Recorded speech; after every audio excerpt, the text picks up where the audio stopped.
हर हर महादेव। ओम नमः शिवाय। भक्तों, इस बार 6 सितंबर को हरितालिका तीज है। वीडियो आप पूरा देख लेंगे तो हरितालिका तीज से संबंधित सभी शंकाओं का समाधान हो जाएगा। भक्तों, अभी तक आप लोगों ने परंपरागत या इधर उधर से सुनकर यह व्रत किया होगा या आपको माता ने, दादी ने, सास ने बताया होगा इसके बारे में, लेकिन हम इस वीडियो के माध्यम से शास्त्रों की नई नई बातें भी बताएंगे जिससे आपको सब कुछ स्पष्ट हो जाएगा। और जो पहली बार तीज का व्रत करना चाहती हैं वह माताएं बहनें, उनको यह वीडियो बड़े ही सहायक सिद्ध होगी। भक्तों, एक बात और बता दूं कि इस दिन भगवान वराह की जयंती है, यानी 6 सितंबर को भगवान वराह की जयंती है। और दोस्तों, वराह अवतार भगवान विष्णु जी का है। भगवान वराह और पृथ्वी देवी का संवाद है हमारे पुराणों में, जिसमें वराह भगवान इस हरितालिका तीज की महत्ता बता रहे हैं। पृथ्वी देवी से पूरी महिमा जो भगवान ने बता है उसका मैं अलग से वीडियो बना दूंगा। व्रत कथा के रूप में आप लोग सुन लीजिएगा। भक्तों, भगवान और पृथ्वी देवी के संवाद को तीज पर स्त्री पुरुष जो भी सुनेगा उसका सौभाग्य, धन संपत्ति और मनोवांछित फल की प्राप्ति होगी। ऐसी महिमा है भक्तों। वराह भगवान कहते हैं, तृतीया तिथि को ही माता गौरी का जन्म हुआ और विवाह भी इसी तृतीया तिथि पर ही होगा। इससे तृतीया तिथि को यत्नपूर्वक प्रत्येक सुहागिन माताओं को, बहनों को इसका व्रत करना ही चाहिए। और व्रत में वराह भगवान क्या बता रहे हैं कि केवल इस दिन आपको नमक नहीं खाना है। देखिए दोस्तों, हरितालिका का हम नहीं बता रहे हैं। हरितालिका का व्रत है वह तो निर्जला किया जाता है, लेकिन जो वराह भगवान बता रहे हैं वह हरितालिका छोड़कर अन्य महीनों का बता रहे हैं। और जो भक्त व्रत नहीं भी रखती है तो हरितालिका का तो वे इस दिन कम से कम नमक वाला भोजन ना करें। वराह भगवान बता रहे हैं कि तृतीया तिथि पर जो माताएं बहनें बिना नमक का भोजन करते हैं तो उनका वैवाहिक जीवन खुशहाल होता है और संपन्नता बढ़ती है। यह शुक्ल पक्ष की तृतीया की मैं बात कर रहा हूं। अब पुराणों में सनातन जी नारद जी को बता रहे हैं कि इसका व्रत यानी तृतीया का व्रत और पूजन करने वाली महिला श्री गौरी देवी की सहचर बनती है, यानी ही माता पार्वती जी की सहेली बनती हैं। तो हरितालिका तीज का व्रत बहुत ही पवित्र माना गया है। अब आइए भक्तों, जानते हैं कुछ आवश्यक और उपयोगी बातें। सबसे बड़ा प्रश्न यह है कि माताएं रजे धर्म में यानी पीरियड्स में यह व्रत कर सकती हैं या नहीं। भक्तों, इसका उत्तर यह है कि आप बिल्कुल व्रत कर सकती हैं यदि आपका शरीर साथ दे रहा है तो, लेकिन पूजन का सामान आपको बिल्कुल नहीं छूना है, ना ही आपको पूजन करना है, केवल आपको व्रत करना। पूजन आपकी तरफ से आपके पतिदेव कर सकते हैं या घर का अन्य कोई भी सदस्य कर सकता है। इनके निर्मित इसका व्रत कुंवारी कन्याएं भी करती हैं जिनकी शादी में अड़चन आती हैं। हरितालिका तीज में व्रत की प्रधानता है, आप लोग जरूर कीजिएगा।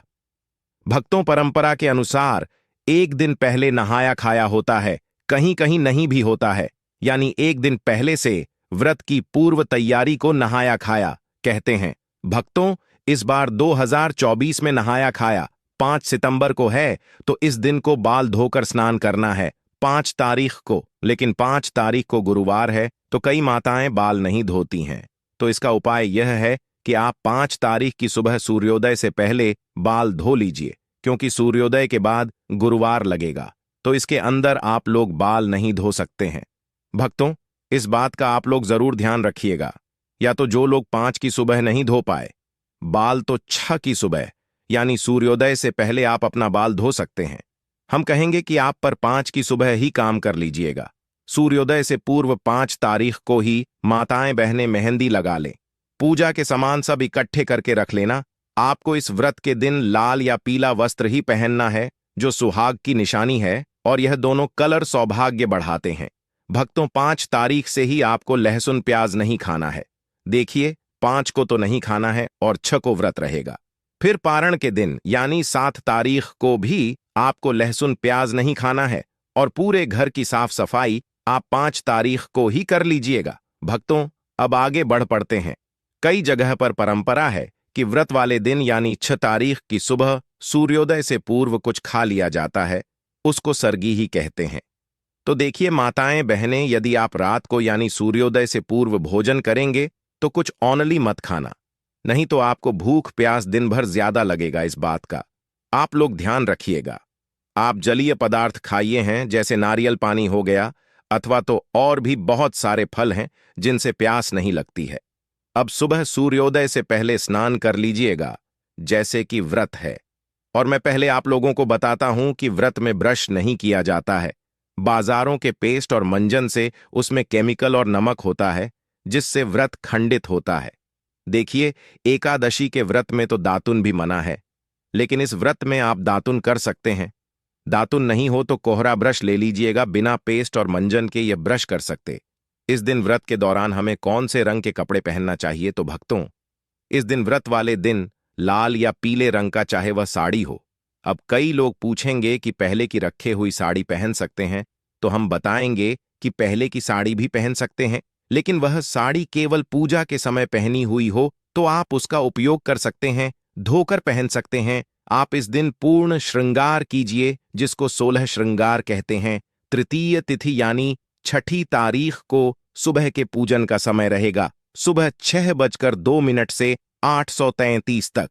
इसी बीच में आपको पूजन करना है और सुबह में स्नान के बाद आप इसी समय में पूजन कीजिएगा। अब पूजन कैसे करना है, यदि आप चाहते हैं कि मैं इस पर भी वीडियो बनाऊं पूरा डिटेल में, तो आप लोग कमेंट में बताइए, मैं उस पर भी वीडियो जल्दी से बना दूंगा। लेकिन मुझे कमेंट में बताइए ये वीडियो बनाना है या नहीं।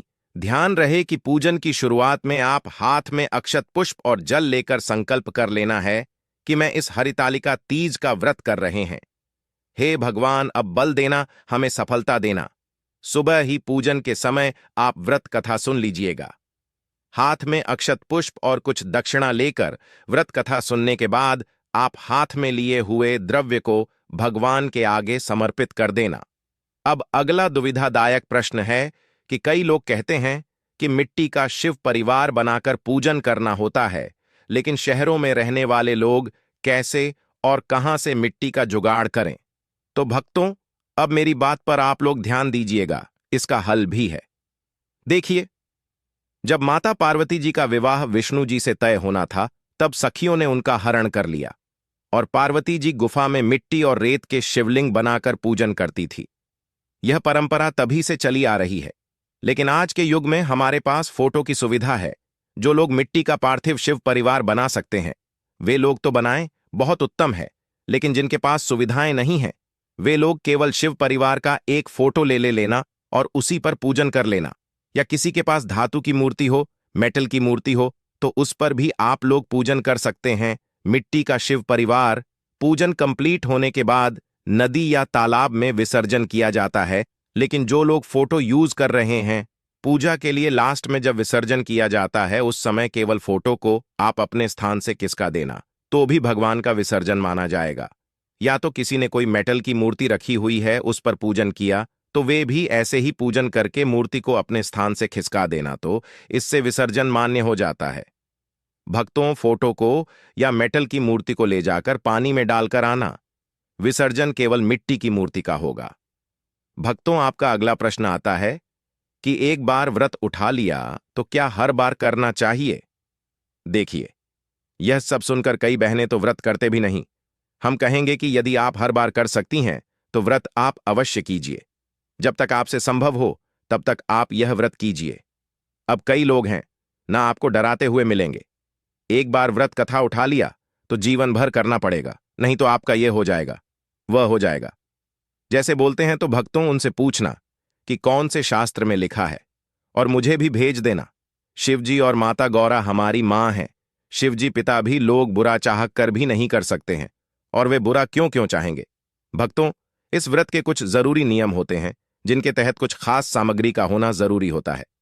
इनके बिना पूजा अधूरी रह जाती है। क्या है वह सामग्री? आइए जानते हैं। आपको चाहिए सूखा नारियल, कलश, बेलपत्र, शम्मी का पत्ता, केले का पत्ता, धतूरे का फूल, घी, शहद, गुलाल, चंदन, कलांबा, इत्र, 5 फल सुपारी, अक्षत, धूप, दीप, कपूर, गंगा जल, दुर्वा आदि। हरतालिका तीज पर सुहाग सामग्री का बड़ा अम्म है। सुहाग की सामग्री में बिंदी, सिंदूर, कुमकुम, मेहंदी, बिछिया, काजल, जुड़ी ही महावर आदि को शामिल करें। दोस्तों, तीज के दिन एक चौकी पर आप पीला या लाल वस्त्र बिछाकर उस पर भगवान की सभी प्रतिमाओं को स्थापित करके उनका विधिवत पूजन किया जाता है। तिलक लगाकर श्रृंगार किया जाता है। माता पार्वती को 16 श्रृंगार की वस्तुएं, मौसमी फल आदि अर्पित किया जाता है। धूप दीप जलाकर पूजा करके मंत्रों का जाप किया जाता है। मीठे का भोग लगा जाता है। मालपुए का या दूध से बनी मिठाई का भोग इस दिन आप लगा सकते हैं। सबसे अंत में व्रत की कथा पढ़कर या सुनकर आरती की जाती है। अगले दिन सुबह सूर्योदय के बाद ही इस व्रत का पारण किया जाता है। जो लोग इस पूरे दिन निर्जल ना रह पाए तो रात के समय आप पूजा करके आचमन करके पानी पी सकते हैं, फलाहार भी कर सकते हैं। आप अगर निर्जल रहकर व्रत रखने में सक्षम नहीं है तो ऐसे में आप जब भी सुबह को व्रत रखें तो उस समय आप जल के साथ वैसे व्रत को रखने का संकल्प भी ले सकती हैं। हरितालिका यह शब्द पार्वती के भगवान विष्णु से विवाह करने से बचने के लिए खुद का अपहरण करने के कार्य से आया है। यह वह दिन था जब भगवान शिव ने पार्वती के 108 पुनर्जन्म के बाद अंततः अपनी पत्नी के रूप में स्वीकार किया था, और इसी कारण यह दिन भगवान शिव और पार्वती के बीच के बंधन और रिश्ते को भी मनाता है। इसलिए इस दिन उन दोनों की पूजा देवी पार्वती के कड़ी तपस्या और समर्पण के लिए माता के रूप में की जाती है। भक्तों कुंवारी कन्याएं अगर इस व्रत को रखती हैं तो उन्हें मनचाहा जीवन साथी की प्राप्ति होती है। भगवान शिव जैसे गुणों वाले वर की प्राप्ति होती है। सुहागिन महिलाओं के सुहाग की रक्षा होती है, उनकी संतान की रक्षा होती है। कहते हैं कि जिन लोगों के विवाह में बाधा आ रही हो उन्हें हरितालिका तीज के दिन पार्थिव शिवलिंग बनाकर 21 बेलपत्र अर्पित करके पार्थिव शिवलिंग की कम से कम 3 बार परिक्रमा करनी चाहिए। फिर नमः शिवाय मंत्र का 1 बार जाप करना चाहिए। भगवान शिव और देवी पार्वती का गठबंधन करना चाहिए। वर और वधू की तरह आप माता पार्वती और भगवान शिव के बीच में चुनरी बांधकर गठबंधन कर सकते हैं, जिसमें 3 गांठें लगाई जाती है। आप कलावे से भी गठबंधन कर सकते हैं। गठबंधन करने के साथ ही आप माता पार्वती को श्रृंगार की सामग्री अर्पित करें, कोई फल या मिठाई अर्पित करें और अपनी मनोकामना की पूर्ति के लिए प्रार्थना करें। ओम नमः शिवाय मंत्र का 108 बार जप करने से जिन लोगों के विवाह में बाधा आ रही है उनका विवाह भी शीघ्र हो जाता है, वैवाहिक जीवन भी सुखद होता है। हरितालिका तीज व्रत सफल संपूर्ण तरीके से करने के लिए कुछ जरूरी नियमों के बारे में जान लेना आवश्यक होता है। अगर आप यह व्रत पहली बार रख रही हैं तो यह बातें आपको जरूर जाननी चाहिए। लेकिन दोस्तों, उससे पहले आपसे रिक्वेस्ट करते हैं कि वीडियो को लाइक जरूर करिएगा, दोस्तों को शेयर कर लीजिएगा, और अगर आपने अभी तक चैनल को सब्सक्राइब नहीं किया है तो चैनल को सब्सक्राइब करके बेल आइकन जरूर दबाइए। दोस्तों, हरितालिका तीज का व्रत बिल्कुल करवा चौथ के व्रत की तरह ही किया जाता है। यह व्रत निराहार और निर्जल रखा जाता है। इस व्रत में सुबह के समय सरगी खाई जाती है। अगर आप इस दिन व्रत नहीं भी रखते हैं तो भी शिव पार्वती की पूजा अवश्य करें। इस व्रत में किसी भी प्रकार से अन्न और जल ग्रहण नहीं किया जाए। अगले दिन सुबह पूजा के बाद जल पीकर व्रत खोलने का विधान है, लेकिन भारत के कुछ क्षेत्रों में व्रत खत्म होते ही जल ग्रहण करने की भी मान्यता है। कहा जाता है कि जिस तरह का पदार्थ इस दिन ग्रहण कर लिया जाता है उस पदार्थ की प्रकृति के अनुसार का अगला जन्म उस अनुरूप योनि में होता है। तो अगर आप धूम्रपान या नशीले पदार्थों का सेवन करते हैं तो व्रत के दौरान यह सब करने से बचे। तीज का व्रत के दौरान जंक फूड का सेवन करने से बचे, इससे नींद आने की समस्या बढ़ जाती है। व्रत में मांसाहार का सेवन करने की सख्त मनाही होती है। मांसाहार से जीव हत्या होती है, जिससे व्रत खंडित होता है। व्रत में प्याज और लहसुन जैसे दुर्गंध देने वाली चीजों का सेवन करने से भी बचे। हरितालिका व्रत के दौरान महिलाएं पूरे दिन ना सोएं और रात्रि में भी एक साथ मिलकर यथासंभव रात्रि जागरण करें। जागरण कर मिट्टी के बने शिवलिंग की प्रहर अनुसार पूजा करनी होती है। ऐसी मान्यता है कि अगर महिलाएं इस व्रत के दौरान सोते हैं तो उन्हें अगले जन्म में अजगर के रूप में जन्म लेना पड़ता है। पूजा के अलावा महिलाएं रात भर जागकर भजन कीर्तन भी करती हैं। इस व्रत के दौरान हरितालिका तीज व्रत कथा को सुनना जरूरी होता है। मान्यता है कि कथा के बिना इस व्रत को अधूरा माना जाता है। हरितालिका तीज व्रत के दिन महिला को घर पर क्लेश कलह नहीं करना चाहिए, अपने गुस्से पर काबू रखना चाहिए। धार्मिक मान्यताओं के अनुसार तिज के व्रत से एक दिन पहले हाथों में मेहंदी इसलिए लगाई जाती है ताकि मन शांत और ठंडा रह सके। इस दिन बड़े बुजुर्गों का भी अपमान करने से बचना चाहिए, नहीं तो व्रत का लाभ आपको नहीं मिलेगा। शिवजी मां पार्वती और गणेश जी की प्रतिमा को अगले दिन सुबह विधिवत तरीके से विसर्जित करने के बाद ही व्रत का पारण किया जाता है। जानते हैं इस दिन क्या खाएं क्या ना खाएं। हरितालिका व्रत में सूर्य उदय से पहले या मध्य रात्रि में महिलाएं सरगी करती हैं। सरगी में नमक युक्त भोजन नहीं करना चाहिए।